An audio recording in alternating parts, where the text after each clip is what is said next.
জান্নাত দেখাইলাম, জাহান্নাম দেখাইলাম, ভ্রমণ করাইলাম, সব দেখলেন।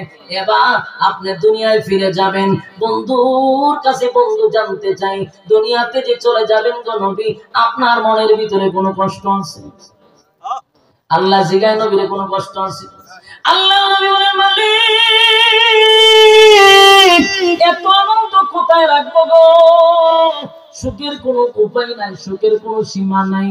আরশে আজিমে আমারে উঠাইলেন, জুতা লইয়া উঠলাম, জান্নাত দেখাইলেন, জাহান্নাম দেখাইলেন, সবকিছু ভ্রমণ করাইলেন। এত আনন্দ কোথায় রাখবো? মনের ভিতরে কোনো কষ্ট নাই গো মালিক।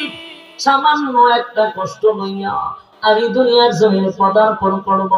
আল্লাহ জিগায়, বন্ধু সামান্য কষ্ট নাকি জানতে পারি? দুনিয়ার জমিনে চলে যাবেন, আমি বন্ধুর বাড়িতে, বন্ধু যাবেন, কষ্ট লইয়া যাবেন, আমি আল্লাহ বরদাস্ত করি না। বলুন না, কি এমন কষ্ট লইয়া আপনি যাবেন?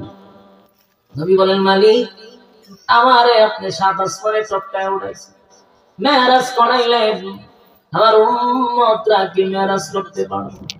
সুবহানাল্লাহ, সুবহানাল্লাহ। আল্লাহর হাবিব বেজার হইয়া যাইবেন এমন সুযোগ আমি আপনাকে দিব না, খুশি কইরা বিদায় করব। সুবহানাল্লাহ। আল্লাহ নবীরে গীত করলেন 5 ওয়াক্ত নামাজ। কয় ওয়াক্ত?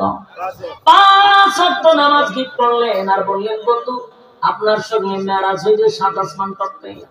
5 ওয়াক্ত নামাজ যদি আপনার উম্মতেরা পড়ে, ওয়াদা দিলাম এই 5 বার মেরাজ হবে আপনার উম্মতের সঙ্গে আমার দুনিয়া।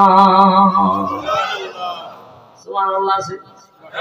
তাহলে 5 ওয়াক্ত নামাজ কারা কারা পড়বেন? দুইটা হাত তুলে দেখায়া দেন। লিল্লাহি তাকবীর, লিল্লাহি তাকবীর। এই পাক্কা নিয়ত। কয় ওয়াক্ত? আল্লাহ নবীকে নিয়ে মেরাজ করেছে 7 আসমানে, আর আল্লাহ বলেন 5 ওয়াক্ত নামাজের দ্বারা মেরাজ হবে মুমিনের জমিনের মধ্যে। পারবো তো ইনশাআল্লাহ? এই কথা হয় না? কয় ওয়াক্ত? 5 ওয়াক্ত। বসেন। আপনারা দূর দূরান্ত থেকে বাদ জোহর, আমি মনে করছি মনে মনে যে মানুষ কোন ফ্যান্ডেল করবো কিনা সন্দেহ আছে, কারণ বাদ জোহর মাহফিল হয় না। আর মানুষের আমরা একটা স্বভাবের সাথে মিশ্রিত, আমরা রাত্রের বেলা এসার উপরে খানা টানা খাইয়া পান্টার মুখ দিয়ে সিগারেট